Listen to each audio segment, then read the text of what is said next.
Ladies and gentlemen, welcome back to Pool Opening 2025. This is now part 6, adding chlorine tabs to an automatic chlorine feeder.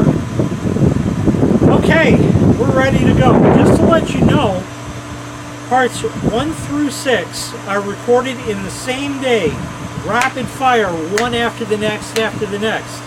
I am tired, I am beat, I've been out in the sun too long, so things might get a little bit spicy here. But that's alright, that adds to the fun. Let's get started.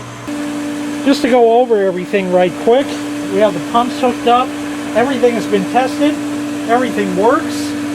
Pump's probably leaking, it always does a little bit, oh well. And there's that. There is air in the basket, which is normal. There's two reasons. One is because it was just open. It's got to work all that out. It'll get there. But we're never going to see full clear in there because these valves, the skimmers, aren't open. And this fitting here is a little bit restrictive because it had broken in the past, and rather than redoing all the pipes there, they got a pipe that fit inside the pipe. It's a special fitting they have for that. So it's a little strangled. So that's what you're going to get right there. We have to turn off the pump to add chlorine tabs to the feeder. If you've been following along, you will have noticed that when I put the cover on the pump right here, I had done it with 2 fingers. It's not that tight. And as a result, if you do that, and the reason you should, once again, is to avoid breaking the little guys in there that it screws into, because they're plastic and you will break them. So in doing that, it's just tight enough, but maybe not quite as tight as it could be. And don't wrench it down, you're better off.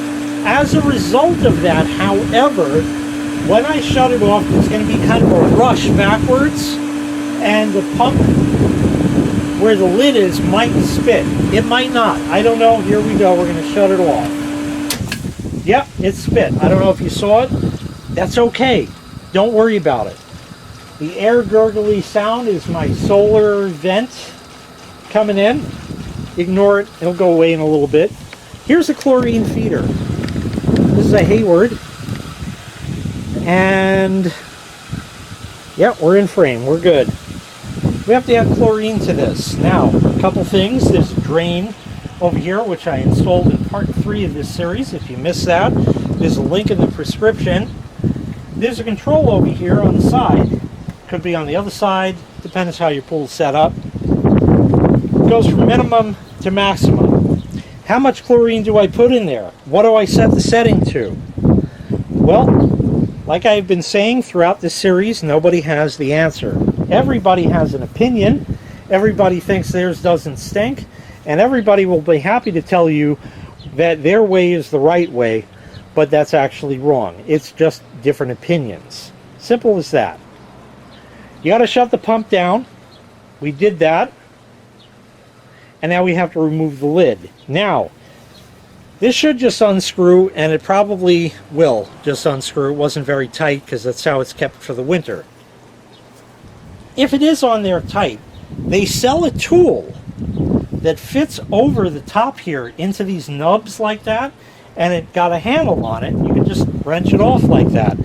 I have never had a problem just using 2 hands on it like that. Right now, this is what I like to call grandma tight. Grandma can loosen that. That's not proper. It needs to be tighter than that. Don't wrench it down. It doesn't need to be. It wasn't leaking at grandma tight, but it's not quite tight enough. Just needs a little more than that.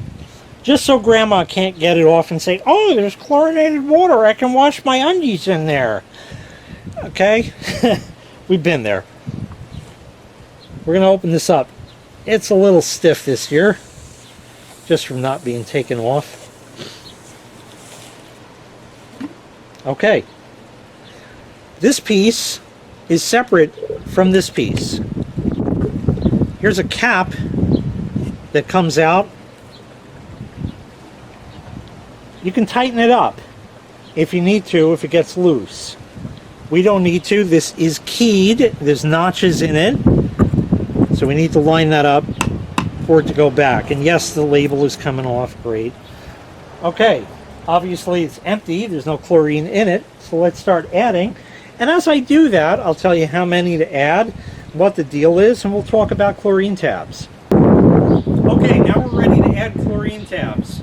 It's as simple as it sounds. You just put them in. How many? Where do you set the control? I don't know. I can't answer that. The reason your pool is different from mine.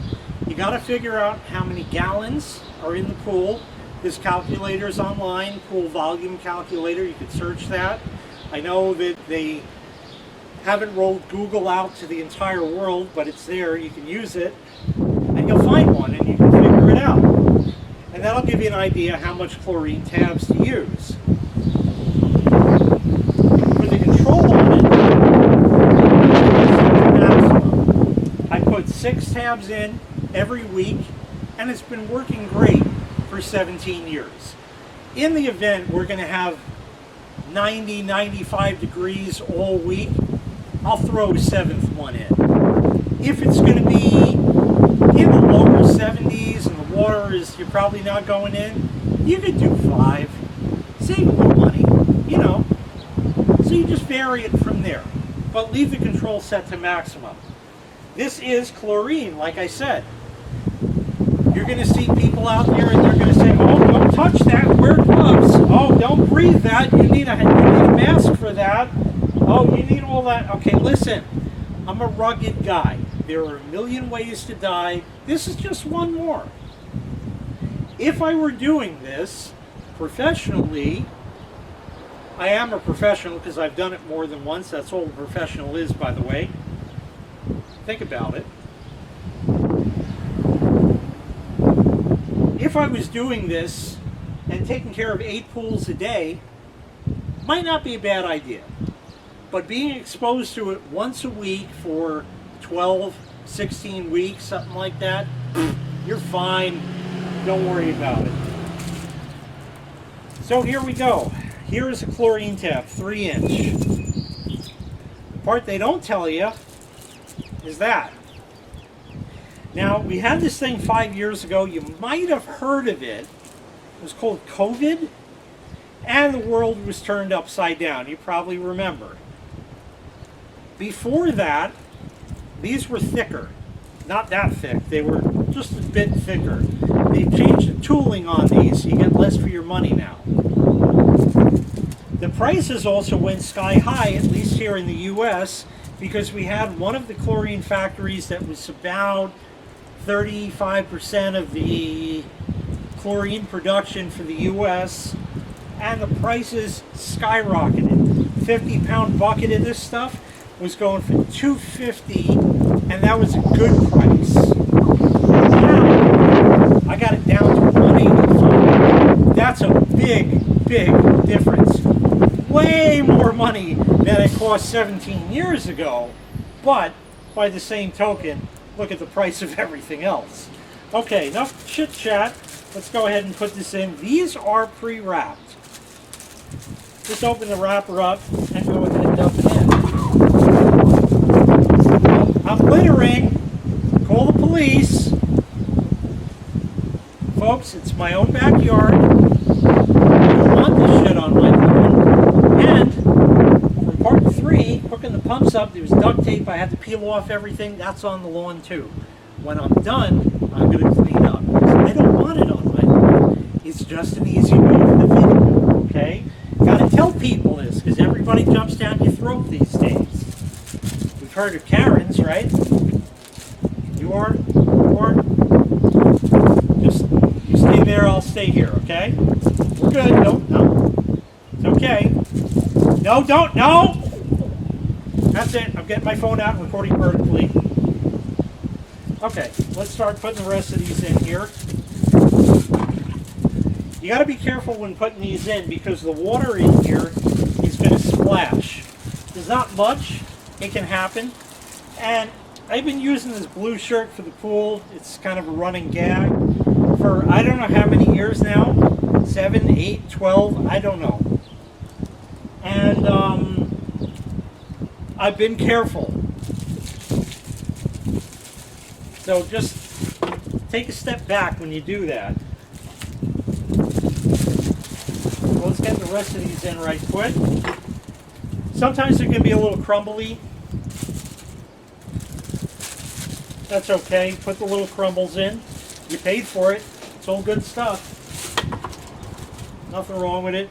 Don't breathe the dust that comes off of these. See, here's some crap. Put it in. Paid for it, like I said. And there we go. They don't have to be straight or anything. It's going to figure itself out. Water is going to do the trick. All right, we're going to put the cover on. Just get rid of that for a minute. Here's the cover. You've already checked to make sure it's and we put it on. Screw it on. Don't use the tool if you have one. It doesn't need to be that tight. We're going to turn it, turn it, turn it. Okay, now it's grandma tight. No good. There's grandma tight, and now we're going to go about like that. Quarter turn, maybe a little more. You can test this. You want to be able, you want to need to use two hands. I might be able to just get it with one, but it's tough. You'd want two hands. That's where you want it. Just the two hands will get it off. Nothing crazy, nothing too tight, and that's it. Let's kick the pump back on. It's got to catch prime, so we're going to wait a minute here. I'll close this up because I'm down in the panel. Water is going in, water is going out, and she's picking up right now.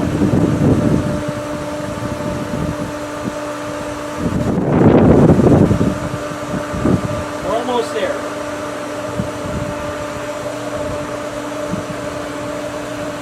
And we're about 95% of the way there. It's got a lot of air to work out because it's just opened and nothing's ready yet. You know, it hasn't burned in, so to speak. So everything's all good. And that's it. Not much to adding chlorine to that. Don't let it splash on you. Don't breathe it. If you want to wear gloves, go ahead. But it's not a health emergency. You don't need to call a hazmat team for this. It's very simple stuff. Don't make a mountain out of a molehill. Pool care is easy. It's a lot of work, but it's easy work. It just is time consuming. That's all there is to it. Knowing the steps, knowing what to do, and I'm here to help you along the way, is all you need. And that way you can do it yourself and save a lot of time and especially a lot of money. You've been calling your pool guys, what do they get? $350, $400, $500? Come on! Who's got $500 to throw around these days? It's ridiculous. And it's not going down. You got to start doing things yourself. That's the only way that you're going to survive. You'll make mistakes along the way. That's okay. I have too. But you learn from them. Are they costly? They can be. It is what it is. But learning gives you the experience, plus doing it over and over again, of course. That's called practice. And that will allow you to open your pool yourself.